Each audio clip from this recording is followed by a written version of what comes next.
Assalamualaikum warahmatullahi wabarakatuh. Yang terhormat Kepala SMP Negeri 2 Karangawen, Kabupaten Demak, Ibu Sri Indah Widyastuti, SPD MPD. Yang terhormat rekan-rekan sejawat, Bapak Ibu Guru SMP Negeri 2 Karangawen, Kabupaten Demak, dalam hal ini sebagai peserta kegiatan, dan yang kita banggakan bersama, calon guru penggerak dari sekolah kita, Bapak Muhammad Imam SPD MPD. Maaf saya, Bapak Muhammad Imam SPD. Izinkan saya YB Nikoluwe, guru SMP Negeri 2 Karangawen, Kabupaten Demak, yang pada saat ini mengemban amanat sebagai Waka Kurikulum ke-1 untuk membawakan kegiatan ini sebagai moderator. Bapak Ibu guru peserta kegiatan ini, sebelum acara dimulai, marilah kita buka bersama dengan bacaan basmalah. Bismillahirrahmanirrahim.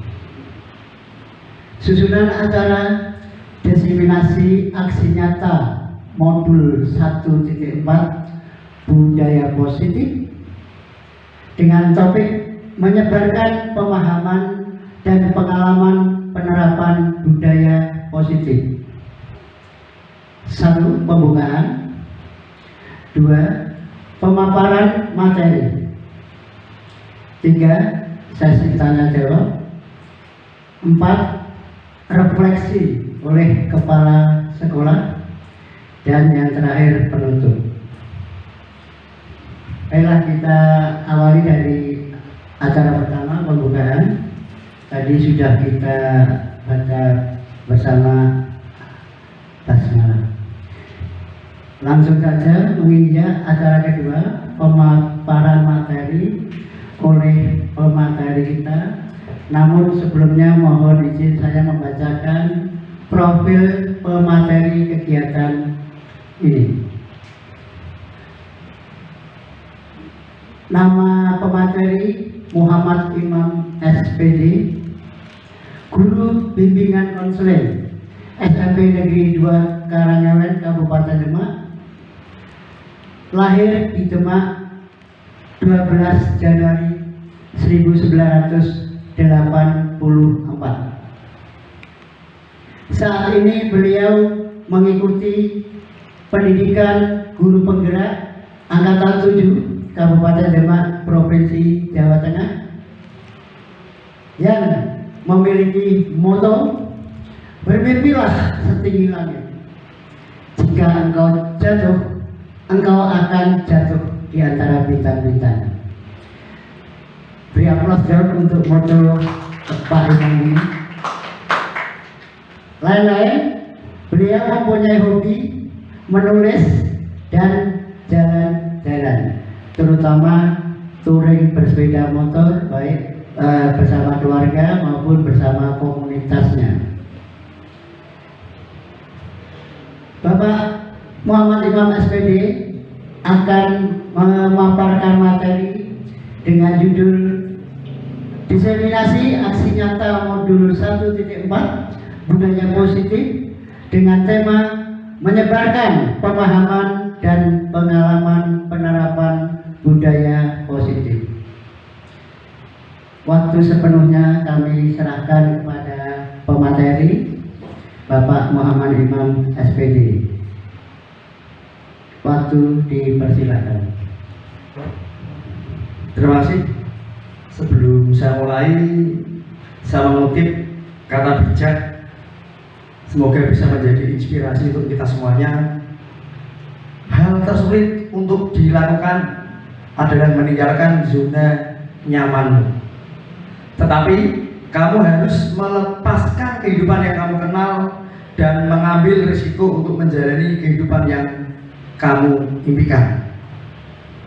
Terima kasih atas waktunya Pak Benny. Sebelumnya, Assalamualaikum warahmatullahi wabarakatuh. Mohon izin untuk berdiri dan di depan.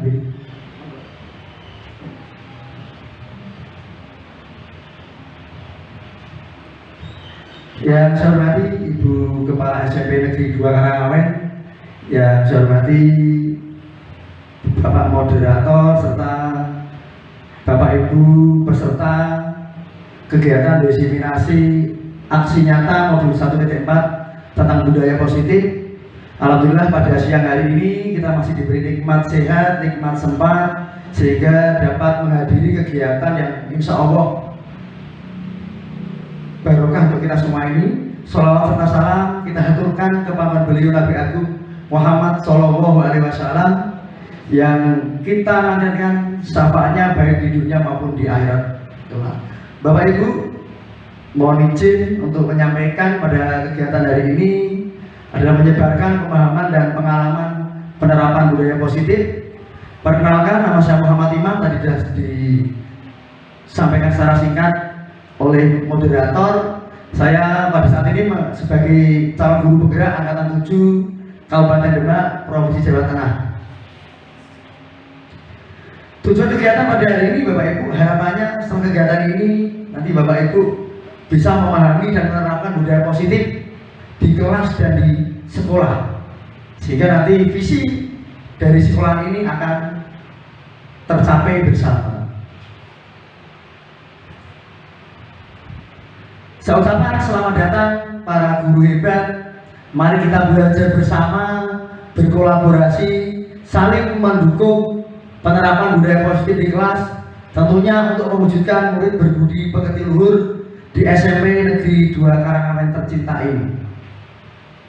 Langsung saja Bapak Ibu, nanti hari ini sore ini akan kita belajar sharing bersama, berkolaborasi dengan 7 materi, cukup padat, tetapi insya Allah nanti materinya sangat menarik untuk kita terapkan, kita implementasikan di dalam tugas-tugas kita sehari-hari.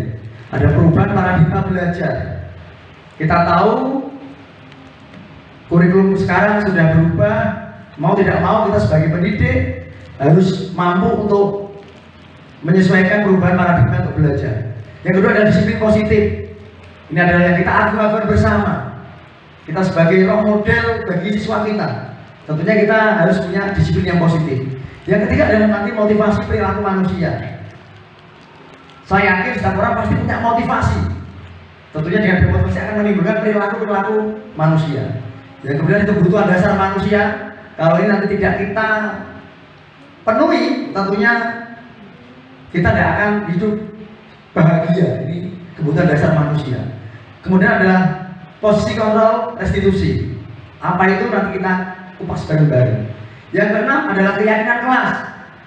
Ya, selama ini kita hanya terkenal kata tertib, tetapi ada istilah baru di kurikulum kita, keyakinan kelas.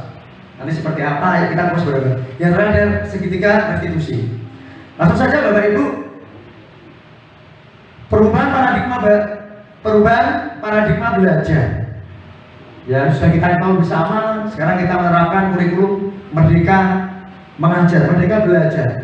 Ya, dalam membangun budaya positif, sekolah ini terutama sebagai negara menyediakan lingkungan yang positif juga.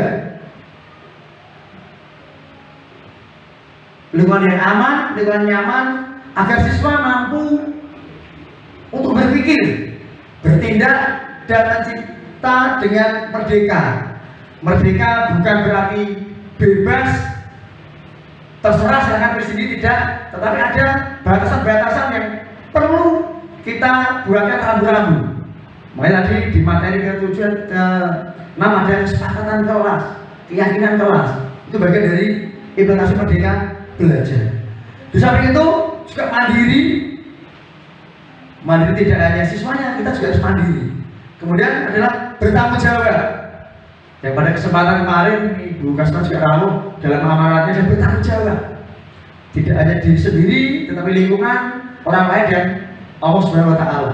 itu kalau kita kupas luar biasa penuh dengan makna. Pembelajaran dengan paradigma baru ini dirancang berdasarkan prinsip pembelajaran yang berdiferensiasi, berpihak pada murid. Kita tidak boleh memaksakan anak tidak mampu untuk menggambar, kita paksakan. Anak tidak mampu untuk berhitung, tetap kita paksakan. Hasilnya tidak akan sesuai yang kita harapkan. Sehingga setiap siswa nanti akan belajar sesuai dengan kebutuhan dan tahap perkembangannya. Kelas 7 tahap perkembangan baru untuk mengenal lingkungan, kelas 8 sudah mulai nanti tahu benar salah dan sebagainya.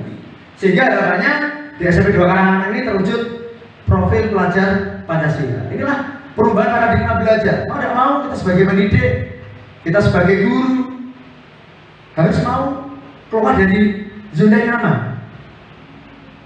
Tentunya ya merubah metode yang ada, tidak hanya fokus ke guru sentris ceramah saja, tetapi kita harus melibatkan. Sebenarnya di 7A, di 8A, 9A itu kebutuhannya apa? Untuk SBK, anak citra butuhnya ini. Kita mencoba menggali bagaimana caranya ada asesmen. Makanya dulu tidak ada asesmen hanya untuk BK, sekarang tidak. Semua mata pelajaran ada asesmen. Di TIK ada asesmen matematika, asesmen kebutuhannya apa, sehingga nanti kita tidak mengelompokkan, tetapi kita bisa punya data. Oh, anak itu kemampuannya hanya sebatas baru menulis, ini sudah lancar. Sehingga nanti akan timbul metode-metode. Maka dari itu, perubahan paradigma belajar baru ini kita sebagai pendidik mau dan mau harus segera menyesuaikan. Jangan sampai kita hanya stagnan, jangan di tempat seperti itu. Nah ini saya mengambil notip Stephen R. Covey tahun 1991. Jika ingin membuat kemajuan perlahan, ubahlah sikap dan perilaku Anda. Anda yang harusnya dan kita dulu. Karena kita sebagai role model peserta didik kita. Nah, jangan sampai kita memerintahkan itu ambil sampahnya, harus hidup bersih. Tetapi mohon maaf, kita masih sok lupa buang sampah sembarangan. Bahkan ada sesuatu ya, nah, itu jadi masalah. Tetapi jika ingin memperbaiki cara-cara utama kita, maka kita perlu mengubah kerangka acuan kita. Ada perencanaan. Karena sebuah perencanaan yang bagus, nanti akan menghasilkan hasil yang bagus. Tapi kalau perencanaannya sudah tidak baik, salah-salah, hasilnya pun tidak jauh dari perencanaan tadi yang salah-salah. Sehingga kita ubahlah cara Anda untuk melihat dunia. Ubahlah cara Anda untuk berpikir tentang manusia. Ubahlah paradigma Anda, skema pemahaman dan penjelasan aspek-aspek tertentu dengan kenyataan. Nah, sehingga tidak kita pungkiri kita melihat siswa kita potensinya luar biasa, tetapi kita tidak bisa memanfaatkan. Hanya mohon maaf, kita sering menyalahkan, tidak melihat latar belakang. Kok anak ini tidak pernah masuk, anak ini tidak pernah, kok sering bolos. Tentunya ada masalah di situ. Inilah tugas kita, bagaimana merubah paradigma belajar baru tadi. Tidak hanya sekedar menyalahkan terus, memberi sanksi, tetapi kita mencari solusi. Sehingga nanti arahnya sesuai dengan visi kita dan berkarakter. Ini Bapak Ibu terkait dengan paradigma baru. Mau dan mau kita harus menyesuaikan. Kemudian, nah ini beberapa cara bagaimana kita lebih memahami. Ya, ini ada struktur respon teori. Kalau kita amati, ini realita di lapangan seperti itu Bapak Ibu. Nah, ini saya bisa mengontrol orang lain, itu harapan kita. Tetapi kenyataannya Anda tidak bisa mengontrol orang lain. Contoh, di nyata, harapan saya masuk kelas 7A, anak-anak itu malu semuanya, disiplin, tidak ada budget dikeluarkan. Tetapi fakta di lapangan tidak ada satu dua sebab tidak bisa kita kontrol. Itulah PR kita. Mengapa tadi kita harus menyesuaikan paradigma belajar baru? Seperti itu. Ini juga ada lagi. Setiap orang itu pemaksaan ada pada saat bujukan gagal. Orang gagal itu dipaksa, belum dan sebagainya. Ya cepat. Tetapi fakta di lapangan itu butuh kolaborasi, konsensus, sehingga menciptakan pilihan baru. Karena anak dulu tertib, wes kamu mintanya seperti apa? Itu bagian dari pola cara untuk membuat konsensus kesepakatan baru seperti itu. Sehingga harapannya tadi berdiferensi kita memihak pada anak itu. Kalau saya selama mengikuti guru penggerak pendidikan ini, saya sudah dulu saya 70 30 sekarang kebalik. Saya yang 30, anak yang 70. Anak maunya seperti apa, kita menyesuaikan. Tentunya ya tidak sesuai dengan norma-norma aturan yang berlaku seperti itu. Kemudian kedua, Bapak Ibu, setelah kita tadi mempelajari para belajar baru, tentunya kedua adalah disiplin positif. Dan kita mengetahui berarti harusnya ada disiplin positif, ya. Di sini Bapak Gajah Dewantara menyatakan bahwa untuk menciptakan siswa yang merdeka, maka syarat utamanya harus mempunyai disiplin yang kuat, yaitu disiplin diri yang berasal dari motivasi internal atau dari dalam sendiri. Jika tidak mempunyai motivasi internal, maka diperlukan motivasi eksternal atau orang lain untuk mendisiplinkan dirinya. Boleh kita maknai di sini adalah disiplin positif ini adalah berasal dari disiplin yang ada motivasi dari dalam. Ya, kalau saya melihat anak-anak kita, siswa-siswa kita masih kurang untuk kesadarannya, semangatnya masih kurang. Nah tentunya PR kita ini sebagai orang eksternal, sebagai panutan, sebagai guru, dihukum dan ditiru, ayo peran kita dioptimalkan. Dioptimalkan bukan berarti kita kamu harus A, B, C, D, tetapi kita tadi kebutuhan anak apa, kita kok anak masih terlambat, apa alasannya? Saya yakin anak-anak nanti akan cerita sehingga nanti kita bisa memberi pemahaman baru. Kalau sudah terlambat, tahu tuh, tidak boleh. Terus ke depan akan apa seperti itu, bagian dari contoh seperti itu. Sehingga disiplin positif ini ada dua yang dari internal dan eksternal seperti itu. Nah, dalam budaya kita, disiplin dimaknai menjadi sesuatu yang dilakukan seseorang pada orang lain untuk mendapatkan kepatuhan. Kita cenderung menghubungkan disiplin dengan ketidaknyamanan. Kita sadar bahwa disiplin mesti anaknya kurang nyaman, tak penak, pakai aturan, apa-apa diatur, bukan ini. Maknanya seperti itu. Anak-anak diatur, nah itu bagian dari ini. Dan ini dirasakan siswa kita juga. Kalau kita sebagai pendidik, sebagai guru merasakan seperti itu, saya yakin siswa kita akan merasakan tidak hanya satu kali, bahkan dua sampai 3 kali. Cah besok bawa ini, tidak tak hukum. Cah besok harus anu. Nah ini, makanya nanti kita harus tumbuhkan kesadaran. Yang kedua, sebagai pendidik, tujuan kita adalah menciptakan anak-anak yang memiliki disiplin diri, sehingga mereka bisa berperilaku dengan baik sesuai nilai-nilai kebajikan universal. Nah ini tugas kita tadi di saksi itu. Yang ketiga adalah disiplin positif, merupakan salah satu cara penerapan disiplin yang bertujuan untuk menumbuhkan kesadaran serta memberdayakan anak untuk melakukan sesuatu tanpa ancaman. Ini adalah makna yang saya dapat selama saya mengikuti pendidikan guru penggerak mulai Oktober, November, Desember, dan ini masuk beberapa 3 bulan 4 bulan. Oh ternyata selama ini yang saya lakukan kurang pas, kurang tepat. Saya masih mengancam pada seperti itu. Ternyata kalau itu kita lakukan, kita tidak akan bisa menumbuhkan kesadaran. Pasti mereka akan merasa bahkan menghindari kita, atau bahkan ekstrim lagi. Ada beberapa di antara kita, mohon maaf, membiarkan.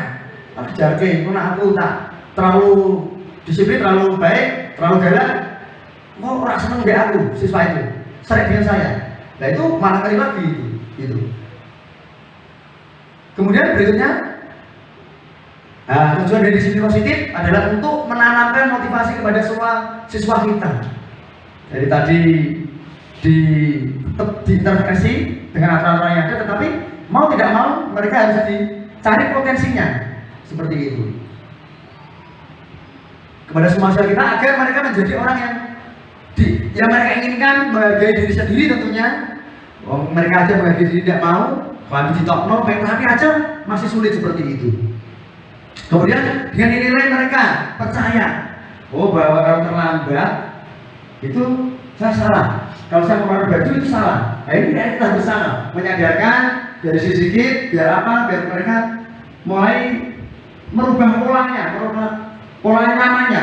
Aku metu baju keluar itu santai tidak apa-apa kok. Bu itu Pak itu aja saya tidak apa-apa, lebih banyak kok. Nah ini pola asuh yang menurut kami kurang pas, kurang tepat. seperti ini.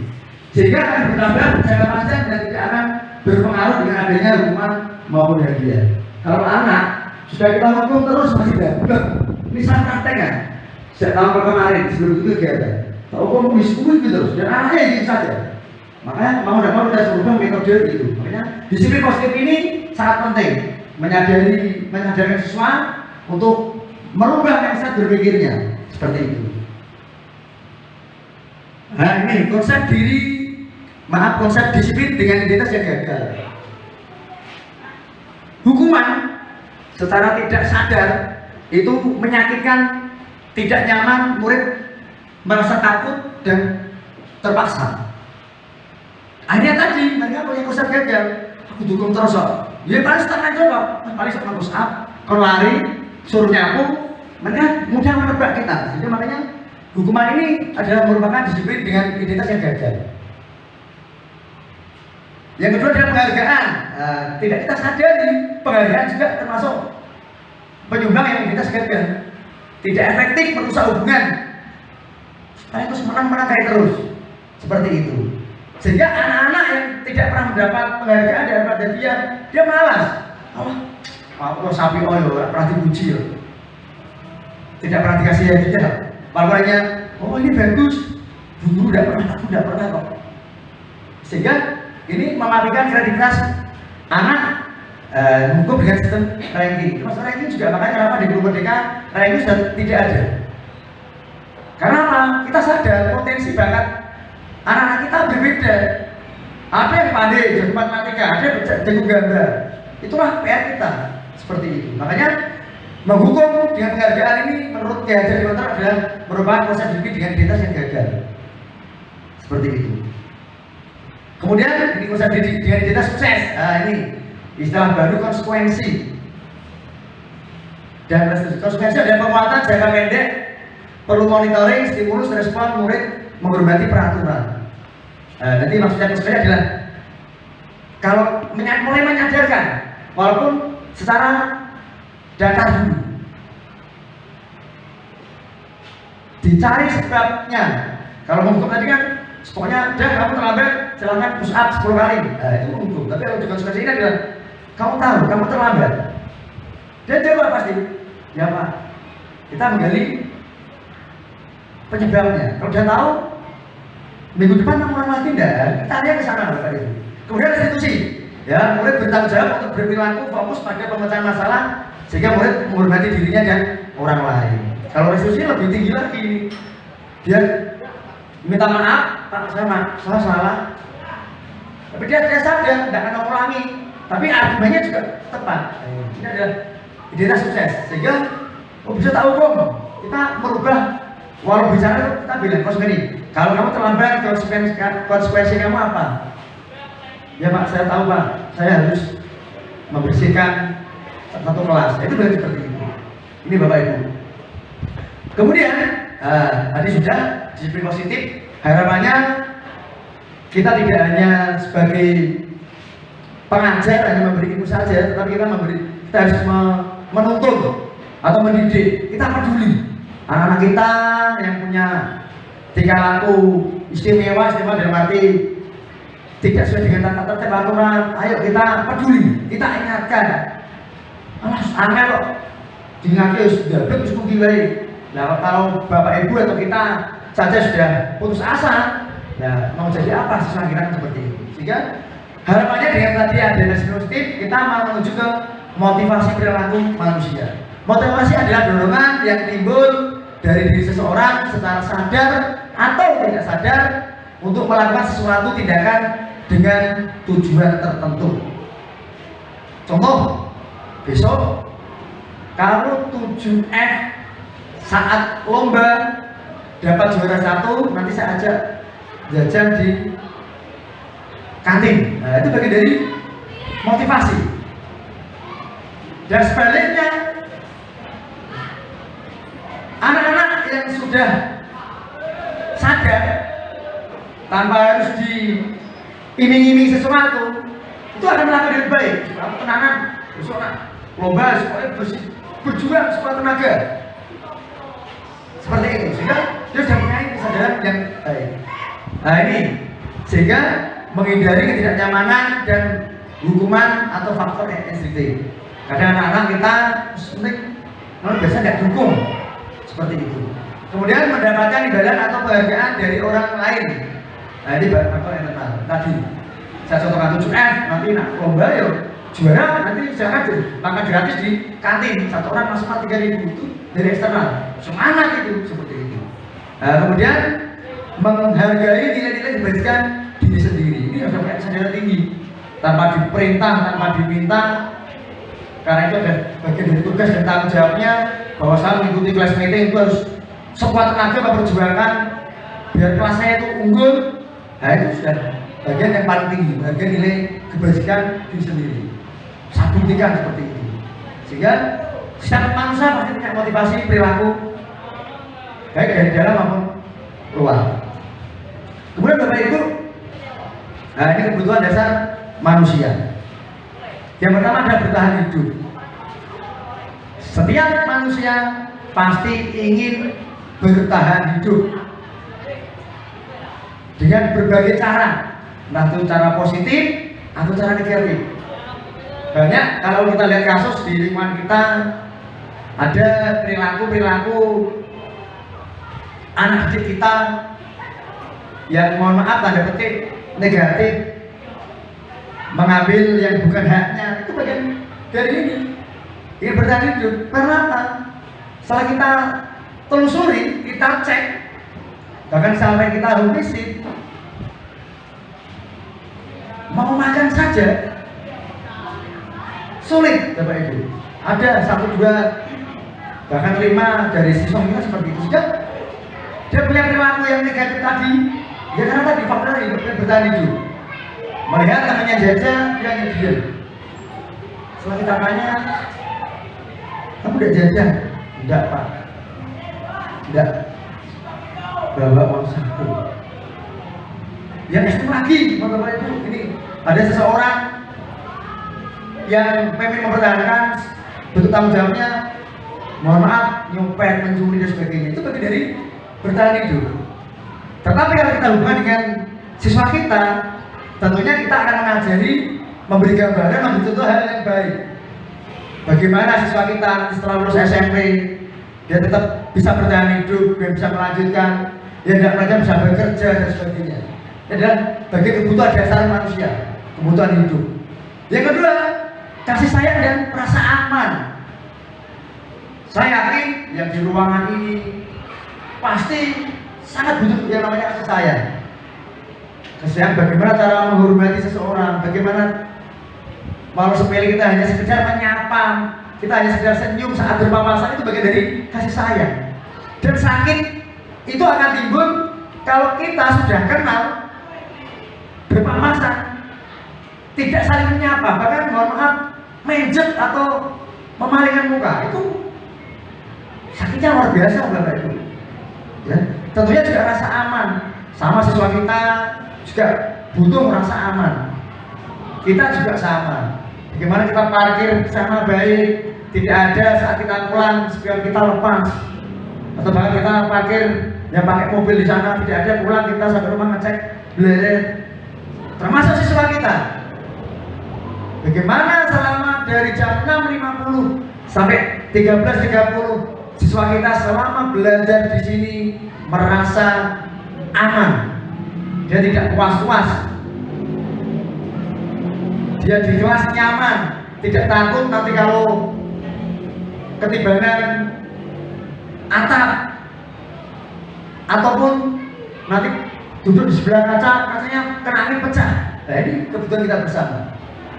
Nah, setelah kita punya rasa kasih sayang, rasa aman, tentunya yang namanya sifat manusia pengen menguasai penguasaan, pengen menguasai yang dia belum punya. Saya pengen HP, saya pengen buku yang bagus, saya pengen minum itu, saya pengen mencoba makanan ini penguasaan. Bahkan yang ekstrim lagi di kelas itu ada perilaku sebagai kecil murid kita yang geng-gengan, geng A, geng B, nanti minta uang sana uang sini dikumpulkan untuk rokok. Nah ini PR kita bersama. Itu ada sifat manusia, kebutuhan dasar manusia, ada penguasaan, menguasai. Tetapi kita sebagai pendidik ya kita arahkan ke hal-hal yang positif seperti itu. Yang keempat, Bapak Ibu, kebebasan. Siapa toh yang tidak pengen jadi orang itu bebas? Kemana-mana tidak ada yang ngatur, kemana-mana tidak ada yang gondeli, kemana tidak ada yang memberi sanksi dan sebagainya. Ini adalah kebutuhan dasar manusia. Kita kaitan dengan siswa kita.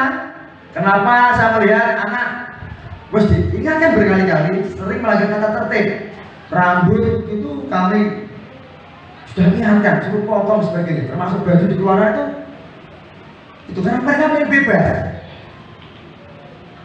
mereka ingin meluapkan ekspresi, bahkan ekstrem lagi hal-hal konyol yang mereka lakukan itu buat status WA di medsosnya.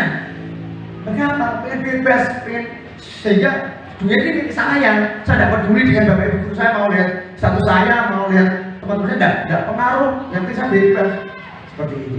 Tetapi di sini harus kita batasi. Kita kira dengan norma agama, norma perilaku, norma asusila, sehingga harapannya anak-anak kita nanti bebas tapi tentunya juga sesuai dengan norma yang ada. Kemudian yang terakhir kesenangan, ini merupakan kebutuhan dasar yang tadi saya katakan yang bisa jalan-jalan itu bagian dari kesenangan. Tetapi harapannya saat kesenangan ini kita tidak melupakan tugas dan tanggung jawab kita.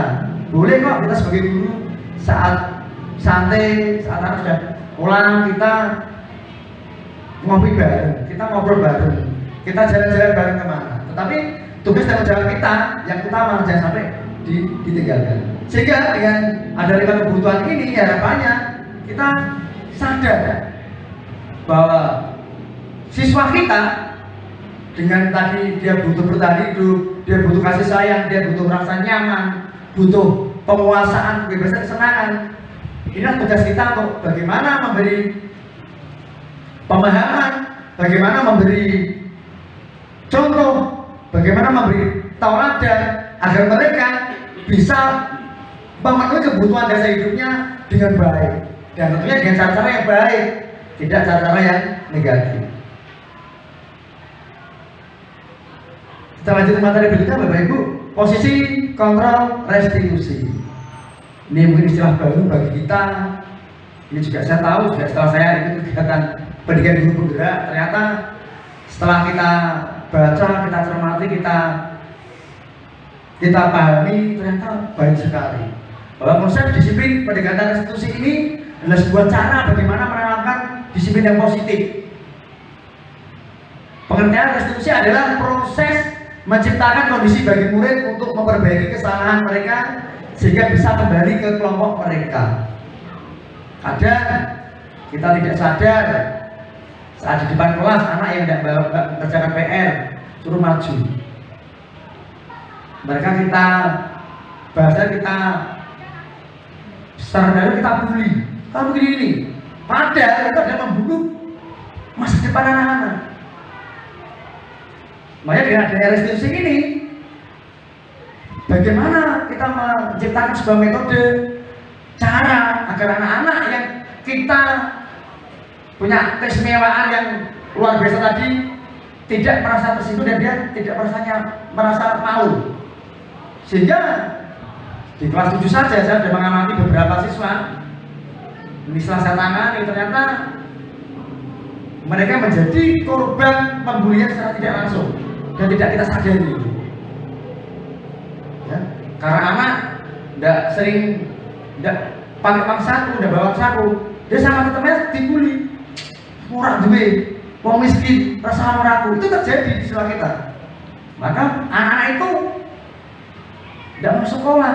Setelah kita amati, kita motivasi, kita kasih pengertian, dan teman-teman yang kita ternyata jalan. Itu bagian dari cara-cara untuk restitusi. Ya, unsur restitusi di sini adalah bukan menebus kesalahannya, tetapi untuk memperbaiki hubungan, memperbaiki hubungan. Ada tawaran, ada solusi, ini solusi plan A, plan B, bukan memaksa kamu harus seperti ini. Besok kalau tidak masuk harus kamu awas. Nah itu bagian bukan restitusi itu. Sehingga akhirnya adalah fokus pada karakter, bukan tindakan. Yang namanya karakter itu ya kita rubah dengan contoh-contoh nyata. Tadi saya di depan sudah nyinggung, kalau kita minta anak siswa kita tertib, anak kita sopan santun, ayo kita kasih contoh. Kadang kita duduk saat nyantai, sebelah siswa kita masih istirahat, kita dengarkan curhatannya. Saya sering Bapak Ibu, anak-anak yang mohon maaf kategori istimewanya lebih, duduk hanya depan guru 5 menit aja. Saya tanya, Mas sakunya berapa? Terus Ibu kerja apa? Itu ternyata membawa dampak yang luar biasa Bapak Ibu, karakternya. Ya saya bukan pamer, saya bukan sombong.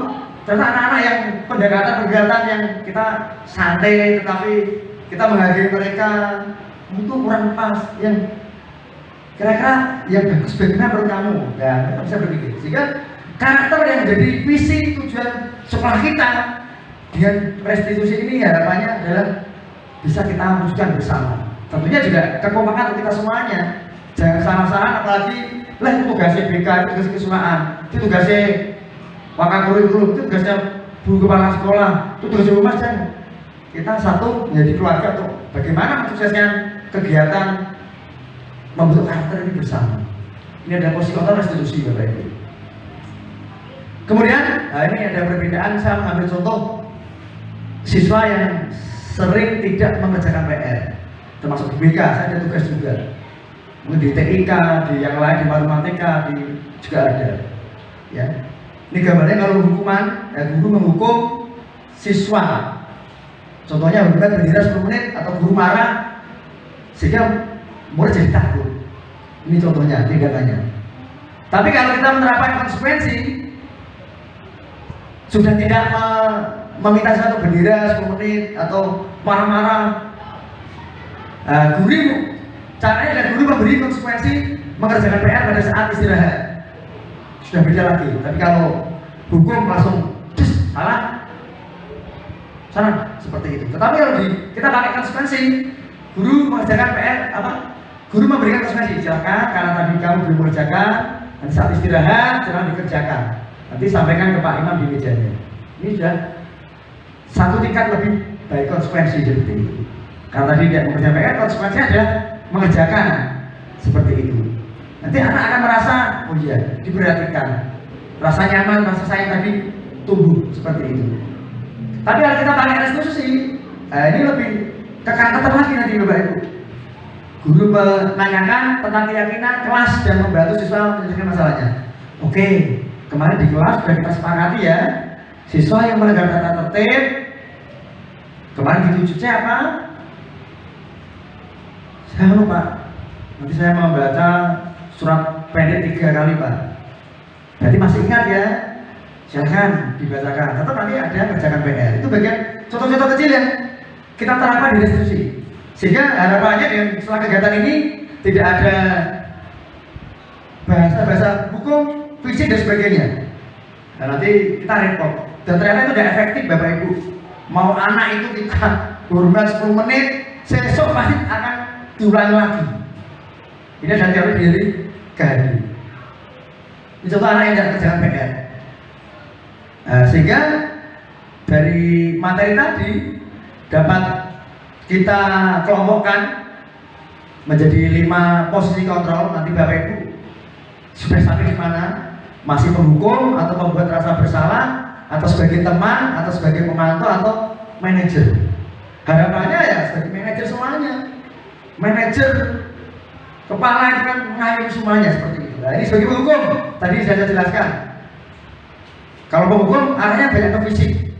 Dan 10 menit hormat dan kamu putar lapangan. Penghukum. Kira-kira Bapak Ibu nanti masuk yang mana? Pembuat rasa bersalah. Ini malah lebih ngeri lagi. Ya. Kalau pedang atau pisau kena itu sehari 2 hari luka itu sudah nutup. Tetapi kalau ini membuat rasa bersalah, gara-gara kamu anaknya jadi tidak baik ini, itu lebih ngeri dan sampai lulus pun akan teringat. Ya, bahkan saya pernah melihat sendiri di sebuah makam, ini tidak sih, tapi ini terjadi. Ada seorang warga saat malam Jumat itu ziarah, tidak tahu saking mungkin pernah dikatakan apa, itu makannya diinjak-injak sama penjara itu. Gini sampai marah-marah. Ternyata setelah saya tanya kenapa, itu Pak dulu waktu hidup itu ngenyek saya tenanan. Seperti itu. Nah, itu bagian ini merasa bersalah. Ini kata-kata kita yang tajam tadi, lebih tajam dari silet atau pisau itu lebih berbahaya. Seperti itu. Jadi lihat teman itu lebih remes lagi. Pendekatan tadi, jak duduk, jak cerita, tanya seperti lebih. Pemantau, nah, itu juga lebih di atas teman, pemantau. Ya, Mbak dikerjakan belum? Coba seperti itu. Yang bagus lagi manajer ini, seperti itu. Ini Bapak Ibu untuk memahami bersih kontrol. Lanjut. Oke, biar kita tidak tegang, silakan Bapak Ibu mohon untuk berdiri. Kita bermain tepuk sebentar. Monggo Bapak Ibu. Betul. Oke, ini petunjuknya Bapak Ibu. Nanti kalau saya bilang semangat selamat pagi, panjenengan tepuk 1 kali. Kalau saya bilang selamat siang, tepuk 2 kali. Prok prok. Dan yang ketiga adalah selamat malam, prok 3 kali. Nanti kita agak cepat, ya. Kita coba ya. Selamat pagi, selamat siang, selamat malam. Oke, kita agak cepat, ya. Jangan tutup suaranya Pak, biar tidak. Ini konsentrasi siang nolak. Oke, selamat siang. Deploknya, ya itu. Oke, konsentrasi. Selamat pagi, selamat malam. Selamat siang, selamat malam, selamat pagi, selamat malam. Ya tepuk tangan kita semuanya, luar biasa. Oke, di awal masih 1-2 yang kena, tapi alhamdulillah sudah konsentrasi. Oh, itu tadi. Ini juga bagian dari metode Bapak Ibu bisa diterapkan di kelas sehingga anak tidak bosan. Ini yang tadi saya sebutkan Mas Bapak Ibu. Dan kesepakatan yang merupakan nilai-nilai kebaikan atau prinsip yang disepakati secara universal, sehingga ditawarkan yang melanggar apa tidak bersih gimana, seperti ditawarkan sanksinya, sehingga jangan sepihak kita menentukan. Sepakati secara universal, orang akan lebih semangat atau tergerak untuk melaksanakan keyakinannya daripada hanya mengikuti aturan. Seperti itu. Ini kegiatan kelas.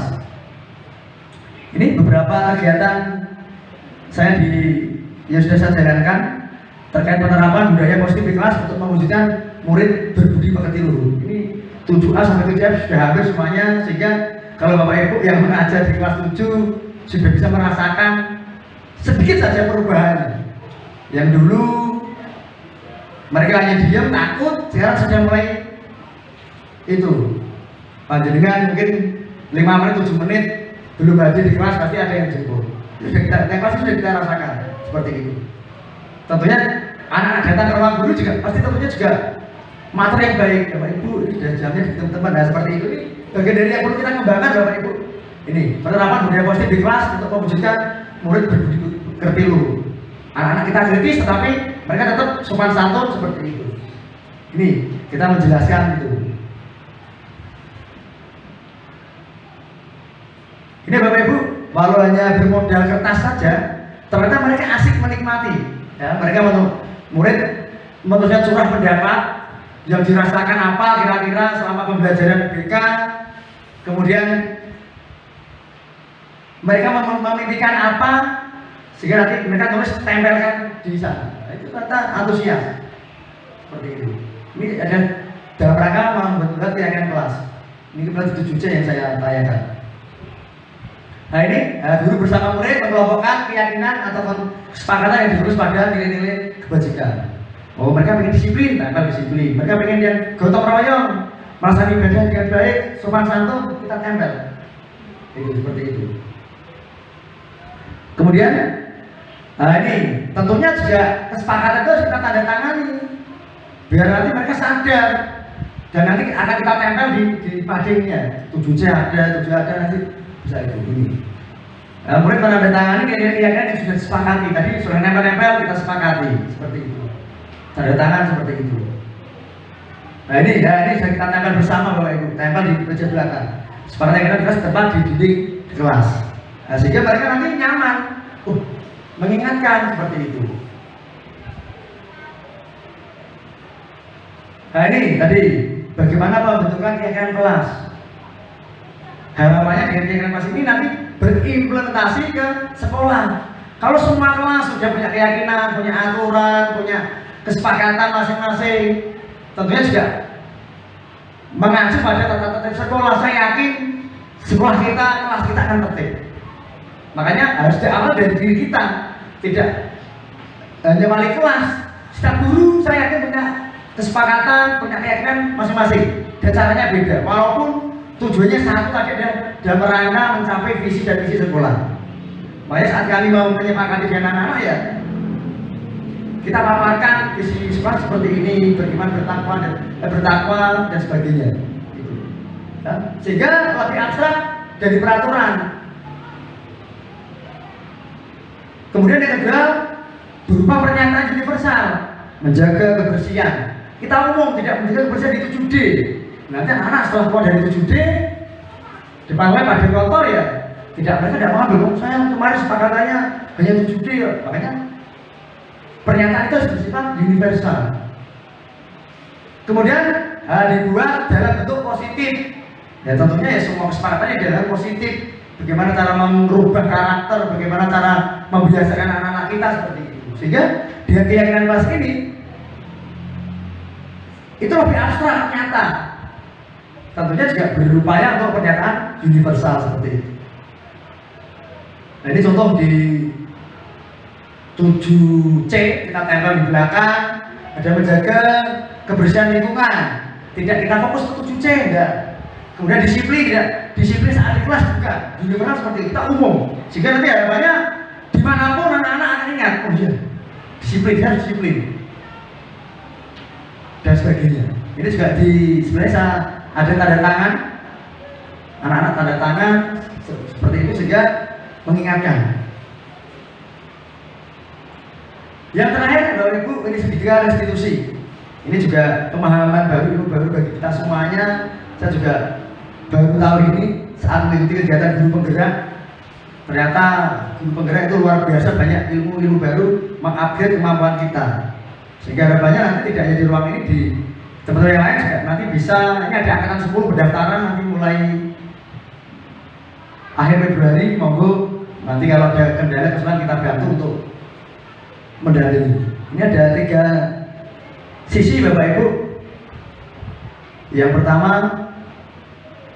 ada penerapan menstabilkan identitas kita untuk melakukan hal terbaik yang bisa kita lakukan. Sisi yang kedua adalah validasi tindakan salah. Karena apa? Semua perilaku pasti punya alasan. Yang ketiga adalah menstabilkan identitas. Mari kita bareng-bareng belajar. Ya ini menstabilkan identitas kita. Saat sisi ini, ya, di sini tadi merupakan bagian dasar dari segitiga yang bertujuan untuk apa? Mengubah identitas anak dari yang gagal karena melakukan kesalahan menjadi orang yang sukses. Sehingga jangan sampai kita mau jadi opo, orang manut terima tata tertib. Nanti suatu saat akan bumerang untuk kita. Pak Imam ngomong apa lele? Ada di opo, lu Pak saya jadi tentara, saya jadi polisi, ya itu. Sehingga ada ini, anak sadar bahwa berbuat salah itu di posisi ini, berbuat salah itu tidak apa-apa. Tidak ada manusia yang sempurna. Kita bisa menyelesaikannya. Ini adalah budaya-budaya positif yang harus kita kembangkan. Berbuat salah tidak apa-apa, tetapi jangan diulangi. Coba sebelum berbuat, kalian pikir dulu dampaknya. Nah itu contohnya. Dan kalau kita ke ini tidak ada manusia yang sempurna, gagal sudah biasa. Kita dipakai seperti itu. Jika anak tidak bisa lomba, tidak dapat juara, itu PR kita melalui segitiga ini menstabilkan identitas. Mereka stabil yang tadinya malas, klokro, kita beri support, motivasi dia mau. Yang kedua adalah sisi kedua adalah validasi tindakan yang salah. Saya karena apa? Semua perilaku punya alasan. Restitusi tidak menyarankan guru berbicara kepada siswa bahwa melanggar peraturan adalah sikap yang baik. Tetapi dalam restitusi harus memahami alasan dan memahami bahwa setiap orang pasti melakukan hal yang terbaik pada waktu tertentu. Ini maksudnya bagaimana Bapak Ibu? Validasi ini adalah untuk meng-cross check. Kamu terlambat, betul atau salah? Salah Pak. Harapannya dengan dia nanti menyadari bahwa itu salah, dia sadar, tidak akan mengulangi lagi. Sehingga kita sebagai pendidik nanti akan punya tahu alasannya kenapa kamu terlambat, tahu alasannya seperti ini. Dan mengapa anak itu melakukan seperti itu. Nah, ini adalah tugas di sisi dua validasi tindakan yang salah. Kemudian yang ketiga adalah setelah melakukan menanyakan keyakinan. Ini contohnya apa yang kita percaya sebagai kelas atau keluarga. Kamu mau jadi orang yang seperti apa? Atau kamu seperti itu terus? Sudah menyentuh hatinya yang di sisi tiga ini. Kalau kamu seperti ini terus ya silakan, itu pilihan. Pak Imam, Bu Henry, Pak Yudi, itu hanya bisa memberi contoh kamu, mendidik kamu. Sebenarnya kamu yang memilih seperti itu. Itu bagian dari menanyakan keyakinan. Harapnya dengan menanyakan ini anak-anak tergugah, sadar seperti itu. Itu setuju. Nah ini Bapak Ibu, ini saya mencoba mempraktekkan kemarin di kegiatan penerapan ketiga restitusi. Ini kasusnya adalah ada siswa kita saat kegiatan Islam tidak membawa perlengkapan pramuka. Assalamualaikum Pak. Waalaikumsalam. Ya, Pak. Kenapa mau dari sini? Ada apa Kesan?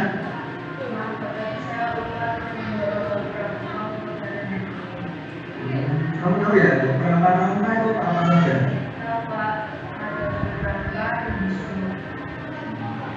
Apakah kamu sudah siap untuk mengikuti kegiatan pramuka ini? Kamu tahu kegiatan kelas mana yang perlu kamu tingkatkan dengan kesalahan ini?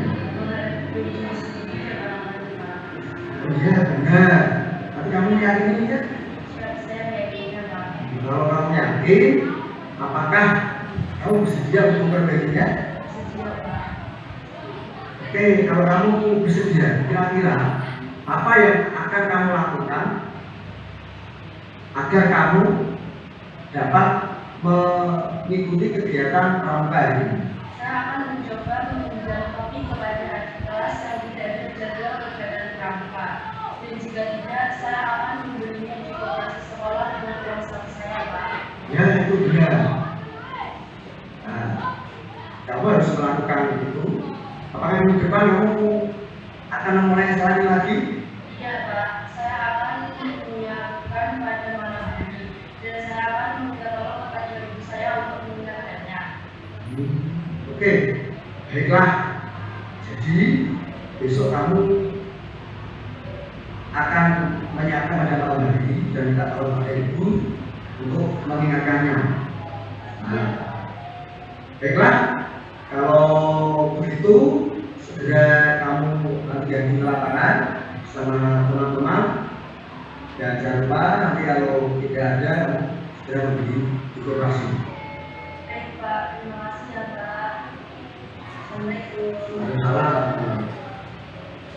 Nah ini Bapak Ibu, kalau kita melihat video sertifikat ini, ya, anak-anak itu yang kita harapkan dia datang, kemudian dia menyadari, kemudian akhirnya dia juga punya inisiatif ke depan itu bisa untuk merubah dan tidak mengulang lagi. Inilah dari penerapan sebagai institusi. Kalau tahu anak datang sudah hukum seperti itu, ya nanti sudah cara lama, cara jalan kolonial. Di era sekarang kita harus memvalidasi, mengidentifikasi, menanyakan keyakinan. Kalau kamu salah, apa kira-kira tindakannya ke depan seperti ini? Ya ini sepele, tetapi kalau kita ini lakukan secara rutin dan hampir semua Bapak Ibu guru melakukan hal ini, saya yakin anak-anak kita juga akan menjadi lebih baik, menjadi sadar dari apa yang mereka perbuat. tentunya karakter yang baik seperti itu. Bapak Ibu, ini beberapa dokumentasi penerapan budaya positif di kelas dalam rangka mewujud murid berbudi pekerti luhur. Nah ini murid terbiasa menjaga kebersihan.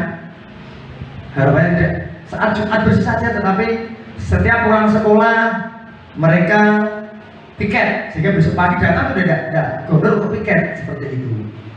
Ini mereka bau-bau seperti itu. Kemudian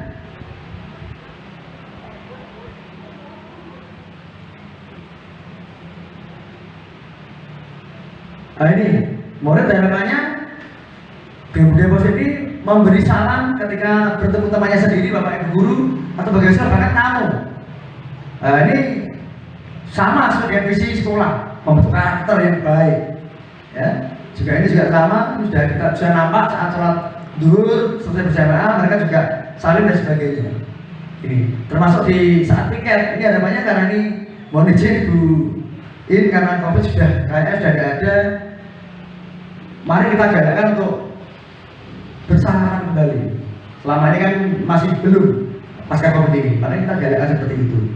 Termasuk saat kita selesai pelajaran, Bapak Ibu, saya sudah mulai membiasakan untuk tutup, bagi terutama yang menjelang pulang atau istirahat untuk saling dulu seperti itu. Ini secara sadar kita memberi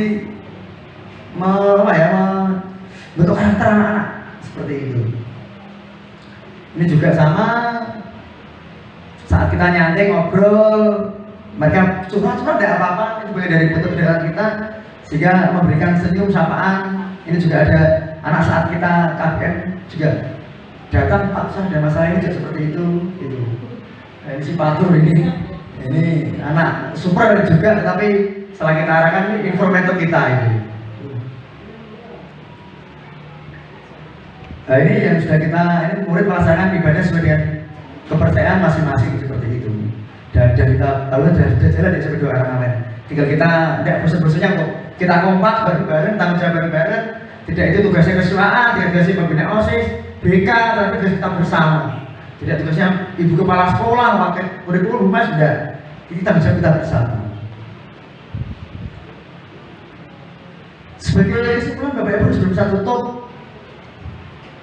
dalam penerapan program budaya positif, hendaknya sebagai guru kita harus memiliki standar kepribadian. Tadi bisa ngomong, bisa jadi teladan, punya standar profesional dan sosial yang baik.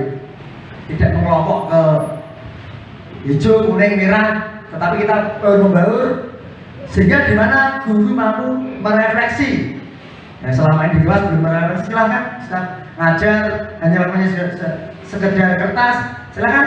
Nah, 7M materi yang Pak Imam sampaikan tadi penting tidak buat kamu, tulis. Kira-kira suasana pembelajarannya asik apa tidak, tulis. Lalu seperti itu bagian dari refleksi kita Bapak Ibu.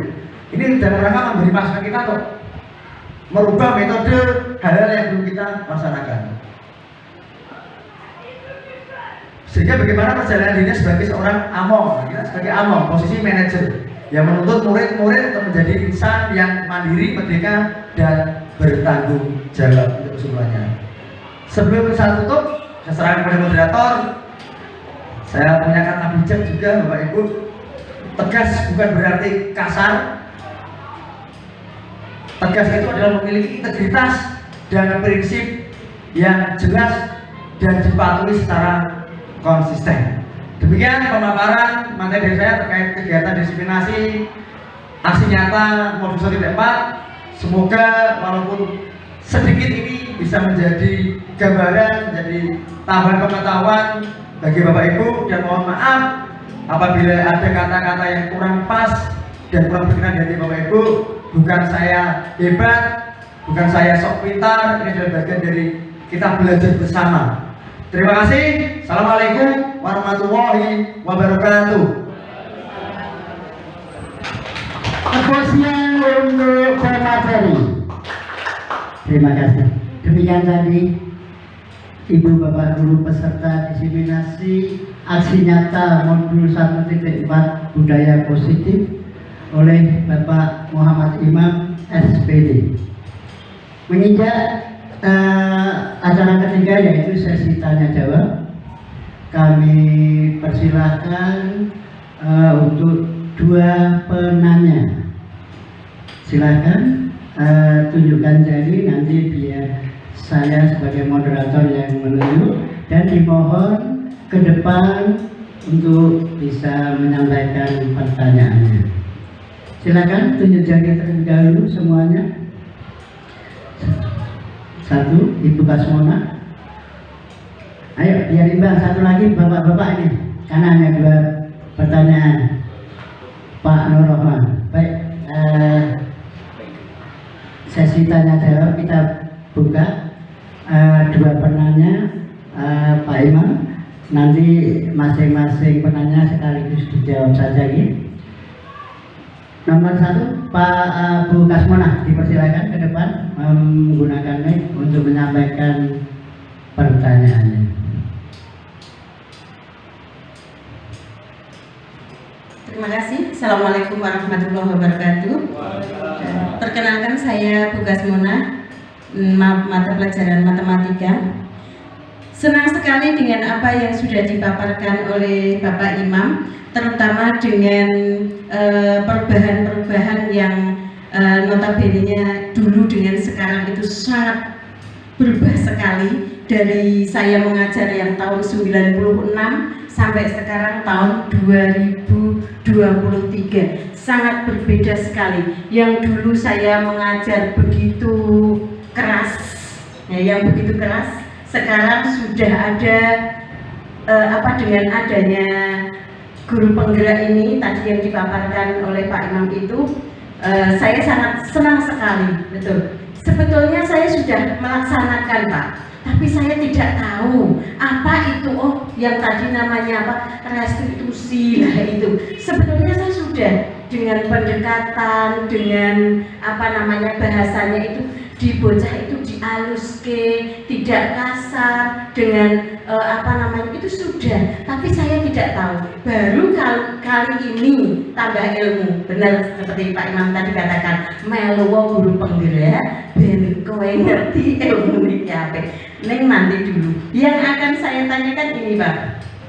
Kebutuhan dasar manusia, kasih sayang dan rasa aman. Nah itu, saya tadi rodok mak jeglok itu begini. Mbek koncone nak ketemu mbok guyan-guyu, mbek koncone mbok ojo saling plirak-plirik. Itu yang saya istimewakan itu, Pak. Lah untuk menyatukan ben konco-konco siswa dengan guru, guru dengan siswa, atau guru dengan guru, ben iso saling mesam-mesem. Nah, ben iso saling mesam-mesem, saya yakin kembali pada orangnya masing-masing. Tapi mohon solusi, mungkin ada karakter orang itu berbeda. Saya sudah mendalami itu, mungkin dari BK. Nah, saya matematika kan beda. Mungkin dari BK ada trik-trik tersendiri supaya wong iki atos itu kudune diginike. Nah, saya pengennya itu kita itu bersama, tidak saling plerak-plerokan, tapi saling tadi eseman. Gitu. Terima kasih. Wassalamualaikum warahmatullahi wabarakatuh. Terima kasih untuk pertanyaan pertama dari Ibu Kasmona. Kalau boleh saya ulang lagi, Pak Imam, pertanyaannya khususnya mengenai kebutuhan dasar manusia, poin kasih sayang dan rasa aman. Khususnya yang terjadi di sekolah kita, SMP Negeri 2 Karanggawer Kabupaten Demak, bagaimana menyatukan antar guru maupun antar murid jika ada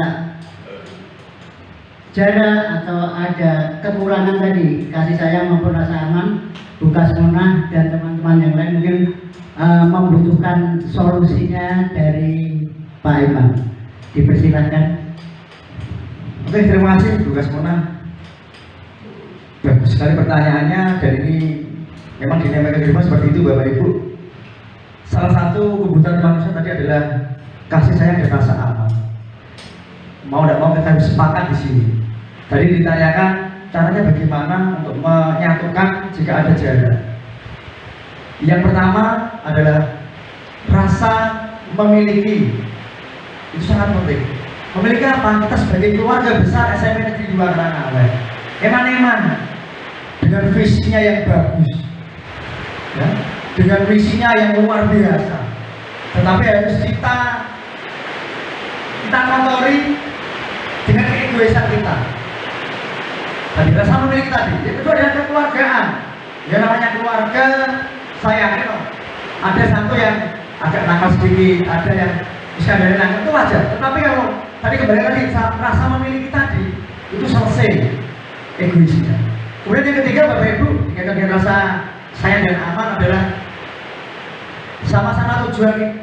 Kita menyatakan tujuan. Tujuan kita di sini apa sih? Tujuan kita datang ke sini apa sih? Adalah untuk mencari teman, mencari kawan, mencari keluarga, bukan mencari musuh. Itu. Yang keempat adalah kesadaran. Memang untuk membangun sebuah kesadaran itu tidak semudah membalik telapak tangan. Tetapi mohon maaf, tadi kalau kita kembalikan ke bahwa kita sebagai role model, sebagai contoh bagi siswa kita meminta anak kita untuk rukun, untuk senyum, tetapi kita sendiri tidak bisa. Ya mohon maaf, itu namanya bisa jadi rasa makomi seperti itu. Sehingga semboyan kita kurang biru, ya ada tanda-tandanya besar seperti itu. Itu Bu, ada 4 poin. Yang pertama rasa saling memiliki. Yang kemudian adalah bahwa kita sadar bahwa kita keluarga. Yang ketiga bahwa kita datang ke sini dalam rangka apa, mewujudkan visi sekolah. Ada karakter luar biasa, udah menyentuh karakter itu. Dan terakhir adalah bahwa tujuan kita sama.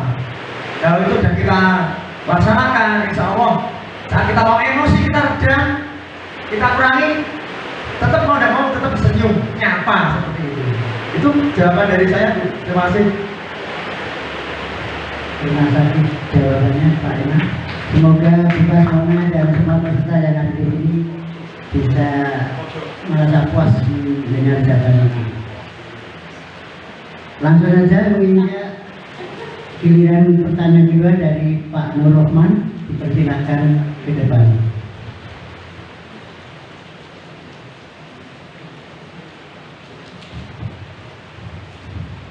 Terima kasih waktu yang diberikan kami. Mohon maaf sebenarnya pada dasarnya yang akan kami sampaikan sudah didahului dengan Bu Asmona ya, sama intinya. Tapi saya tidak ketinggalan untuk mengucapkan terima kasih kepada terutama Pak Menteri. Kalau kita tadi disampaikan oleh Bu Asmona sudah dilakukan tapi tidak terasa, namun kita telah merasakan lain daripada yang lain, bahwa tidak hanya saat kita di dalam kelas saja untuk berdaya positif, begitu pagi hari kita melangkahkan kaki di pintu gerbang SMP 2 Karangawai ini, rasanya sudah jauh berbeda dari zaman dulu. Begitu melangkah kaki sudah terdengar suara yang menyejukkan hati dan seterusnya. Ini namanya budaya positif sudah dibangun mulai saat kita melangkahkan kaki di pintu gerbang, sudah alhamdulillah sudah fungsi dengan baik. Dan pada intinya walaupun sama dengan Bu Asmona, bahwa pada intinya untuk membentuk menciptakan budaya positif ini anak-anak didik kita tidak bermasalah. Kalau saya menilai itu kembali pada kita semua, dari Bapak Guru, stakeholder yang ada di SMP 2 Karangawai ini. Nah, tadi disampaikan Bu Asmona bahwa bagaimana kalau tadi Pak Imam menjawab ada kekeluargaan, ada merasa memiliki. Nah, yang kami tanyakan bagaimana untuk menciptakan kesadaran dari stakeholder pemangku kebijakan yang ada di SMP 2 Karangawai ini.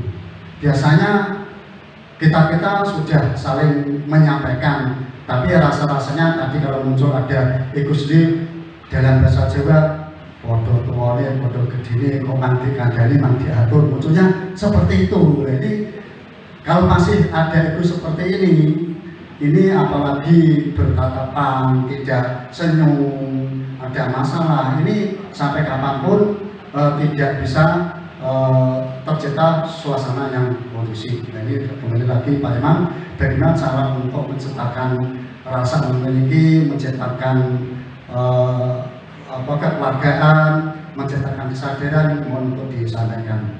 Tambah sedikit, kalau tadi Pak Imam Pemandare menyampaikan tayangan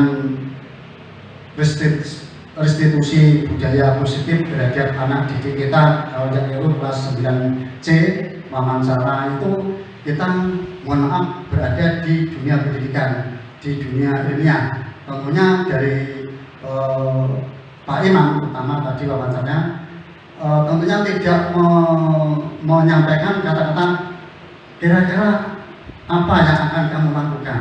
Kalau bahasa kira-kira kan bahasa yang tidak pasti. Tentunya apa yang akan kamu lakukan, dan namanya siswa juga pintar juga, karena dari pertanyaan Pak Imam kira-kira apa yang kamu lakukan, jawabnya anak didik, maka yang akan kami coba. Nah ini kalau menurut khidmat kami dalam dunia pendidikan, dalam dunia ilmiah, tentunya bahasanya pakai bahasa yang pasti. Nah, jawabnya anak tentu yang akan aku lakukan, yang saya lakukan, tentunya akan demikian. Terima kasih Mas Imam, dan terima kasih lagi bahwa budaya politik sebenarnya sudah ditanamkan di sekolah kita, hanya kita mungkin secara ilmiah tidak tahu bahwa itu masuk ranah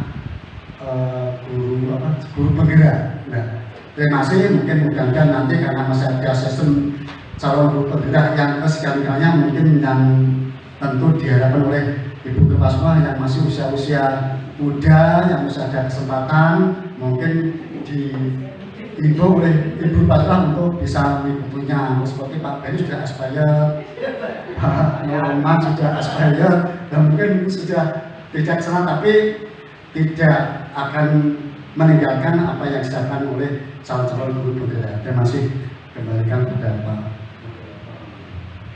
Ya, terima kasih kepada penanya kedua, nama Pak Nur Rahman. Pak Imam, kalau boleh saya rangkum, ada 3 bukan hanya pertanyaan ya, dari bukan hanya pertanyaan, namun ada poin-poin yang lain yang kita lakukan. Pertanyaan awalnya hampir sama dengan penanya pertama, khususnya masalah kebutuhan dasar manusia, rasa kasih sayang dan rasa aman.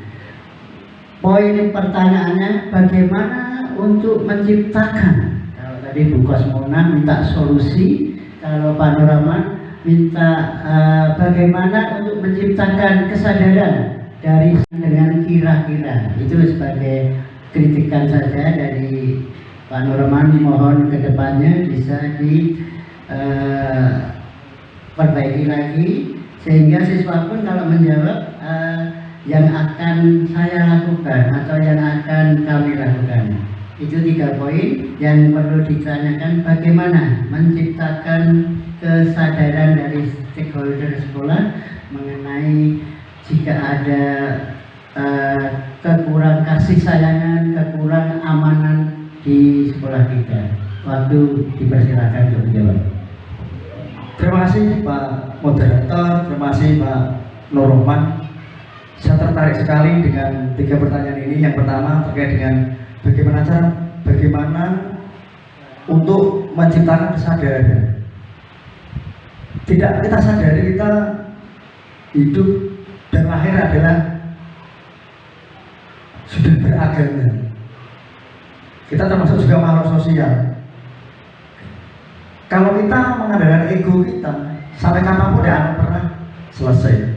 Makanya dengan tadi suasana yang dulu dan sekarang sudah berbeda, sudah dihiasi dengan kegiatan-kegiatan, ada saat pagi sudah ada murotal, sudah penyambutan yang luar biasa. Itu adalah bagian dari cara menciptakan, Pak. Saya yakin kok siapapun dari rumah marah atau nyopir atau pakai semrawut sampai masuk sini pasti adem dikit aja. Sehingga dengan suasana-suasana seperti itu, teman-teman yang selama ini atau siswa kita yang selama ini dari rumah bawa masalah atau mungkin apa, itu sudah terbawa suasana di sini. Maka tadi rasa aman nyaman tadi, hanya sekedar senyum saja itu ayo kita budayakan. Apalagi kita sebagai senyum adalah ibadah. Kalau kita sadar seperti itu, selesai. Gitu. Kemudian yang berikutnya terkait menceritakan juga bagaimana dengan visi sekolah kita membentuk karakter-karakter siswa yang beriman, bertakwa, sadar akan lingkungan, berbudi pekerti luhur. Mari program-program yang kita buat, mulai dari kesiswaan, dari BK, dari yang lain, kita mencari kegiatan-kegiatan yang mengarah ke sana. Sehingga dengan seperti terbiasa, kalau sudah terbiasa kita lakukan, lama-lama teman-teman atau siswa yang seperti itu akan risih. Kalau sudah risih ya selesai. Dia akan tadi di awalnya dia pasti akan keluar dari zona nyamannya. Seperti itu. Kemudian yang kedua terkait restitusi, Bapak Ibu, ini sebenarnya tadi dokumen-dokumen untuk intern kita Bapak Ibu bagian dari asesmen tidak dipublish. Sehingga kalau tadi kita memahami hukuman, konsekuensi, restitusi, kalau kita bisa membedakan tadi, kalau hukuman langsung nyata, stop, kamu minggu depan mau apa? Itu bagian dari hukuman. Karena ini ada restitusi, sehingga kosakata yang dipakai adalah pilihan-pilihan, Pak. Sehingga kita pakai kira-kira. Kira-kira anak nanti punya pilihan A, B, atau C. Sehingga tadi saat saya praktekkan, ya, kira-kira ke depan nanti yang kamu lakukan apa? Itu dalam artian anak tidak terfokus ke hukuman. Anak boleh positif, alhamdulillah dengan visi yang pada tahun 2021 kemarin menjelang adu nyata itu kita perbaiki, kita rubah sehingga kita sempurnakan sehingga sudah mulai baik seperti itu. Demikian Pak Nur, mohon Pak. Terima kasih atas jawabannya untuk pertanyaan kedua. Pak Imam, saya yakin masih banyak pertanyaan yang ada di benak Ibu Bapak Guru, namun karena keterbatasan waktu kita sudahi sesi tanya jawab. Andai kata masih ada pertanyaan yang mengganjal, nanti bisa disampaikan secara lisan kepada beliaunya atau melalui chat WA dan media lain. Demikian tadi sesi tanya jawab selesai.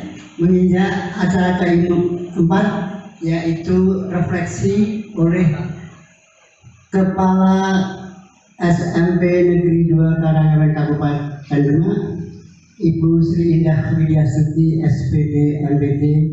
Waktu dipersilakan. Mohon ke depan Ibu, seperti penanya tadi, pakai mic. Atau kalau duduk di sini tukar dengan saya.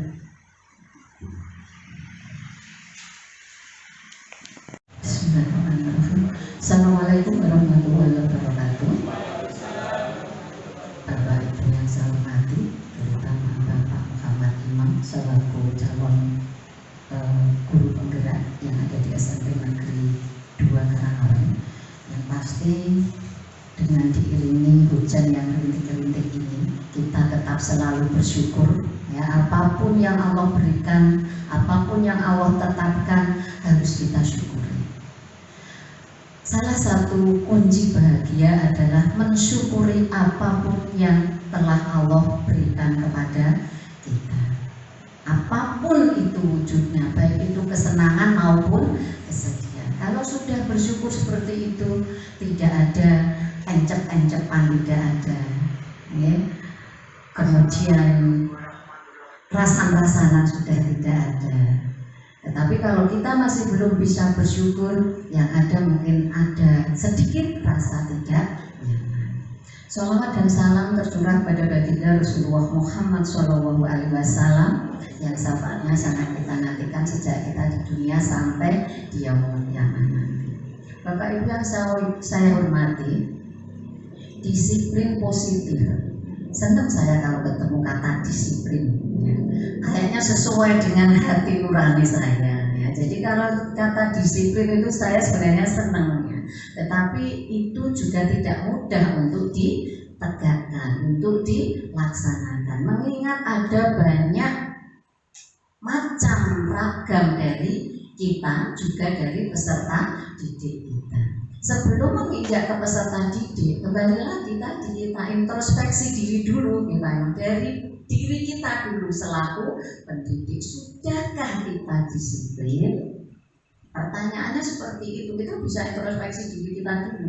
Kalau kita belum, jangan harap anak-anak kita bisa disiplin. Tetapi kalau kita minimal sudah mendekati, insya Allah akan bisa kita terapkan bersama. Dan itu pun tidak mungkin bisa dilakukan oleh perorangan. Seperti yang disampaikan Pak Imam tadi juga, bahwa ini adalah tugas dan tanggung jawab kita bersama.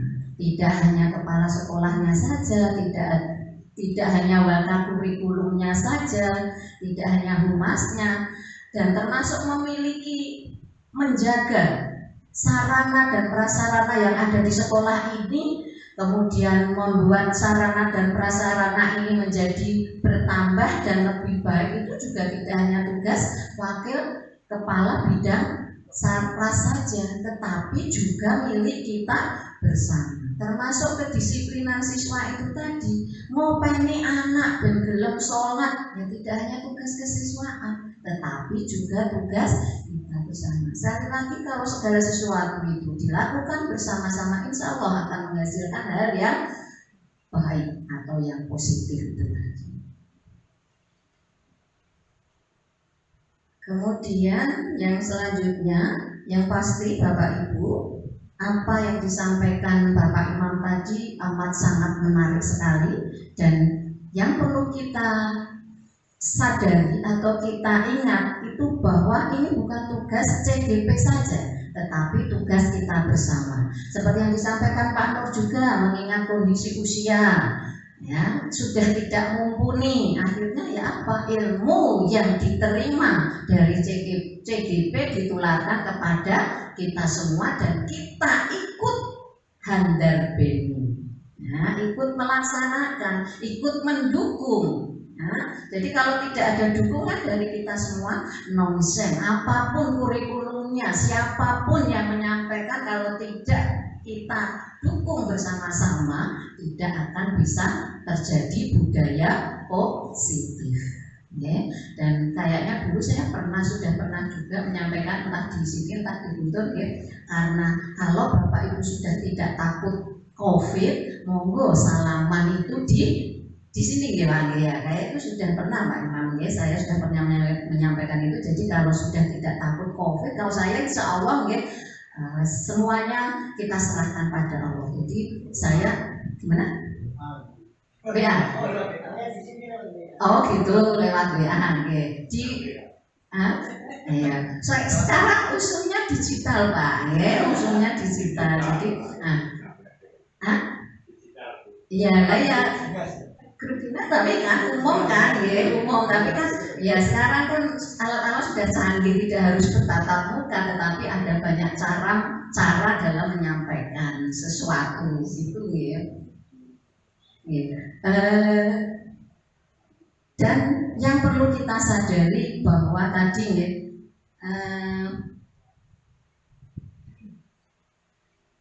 tidak ada manusia yang sempurna. Ini saya tak nambahi sedikit yang pertanyaannya Pak Nur tadi. Bagaimana menciptakan kesadaran ya untuk bisa saling menumbuhkan rasa kasih sayang. Satu pasti yang jelas adalah tadi kita sudah punya dasar agama. Yang kedua punya dasar menghormati orang lain. Dan yang ketiga, yang terakhir mungkin ya, pandai-pandailah mencari teman. Nah, pandai-pandailah mencari teman artinya apa? Kalau ngelalai panjenengan lagi tidak suka dengan seseorang, jenengan curhat, kalau teman jenengan kok langsung oh kayak iki wonge ngene-ngene, wah nah pindah kuwi wes males ya. Nek duwe sesuatu rak belum disampaikan langsung mesti lewat WA jempol dah. Kalau teman yang jenengan ajak cerita itu kok nambahi seperti itu, berarti Anda kurang tepat mencari teman. Ya, jadi itu nanti kesadaran tidak tunggu-tunggu, karena dengan mendapatkan teman yang keliru. Tetapi kalau panjenengan mencari teman yang ya ora apa-apa, wong jenenge alat saiki penyampaian segala sesuatu kan bisa dengan macam cara. Nah itu yang menenangkan, itulah yang harus jenengan cari. Tapi kalau jenengan masih bergelobor ini, kemudian jenengan tidak suka sesuatu, didukung sisa, dikompori sisa, nah itu tidak akan menimbulkan suasana kesadaran untuk saling berkasih sayang. Nah kalau panjenengan lagi menemukan seperti itu, carilah teman. Mungkin saya adalah teman yang tepat. Ya, promosi. biar tidak tegang juga ya. Jadi insya Allah saya sudah, meskipun banyak orang yang tidak suka saya tidak akan membalas itu. Selama panjenengan di depan saya tegur masih mau menjawab, saya ajak senyum masih mau tersenyum, sementara di sana di belakang saya panjenengan ketemu sama saya, itu tidak akan membuat saya untuk tidak menyukai panjenengan. Jadi mudah-mudahan dengan menghormati orang, dengan mencari teman yang tepat, dengan didasari landasan agama yang bagus, insya Allah suasana kesadaran untuk saling berkasih sayang akan tercipta. Mungkin itu sedikit ulasan tentang budaya positif yang pasti tidak akan bisa terlaksana tanpa dukungan panjenengan semuanya. Terima kasih atas perhatiannya. Mohon maaf atas kekurangan. Wabillahi taufiq wal hidayah. Wassalamualaikum warahmatullahi wabarakatuh. Waalaikumsalam.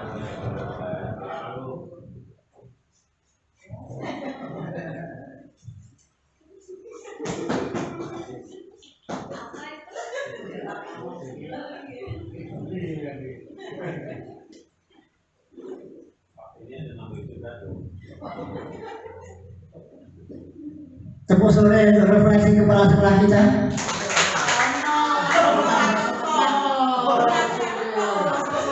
Ya, dia nggak jadi.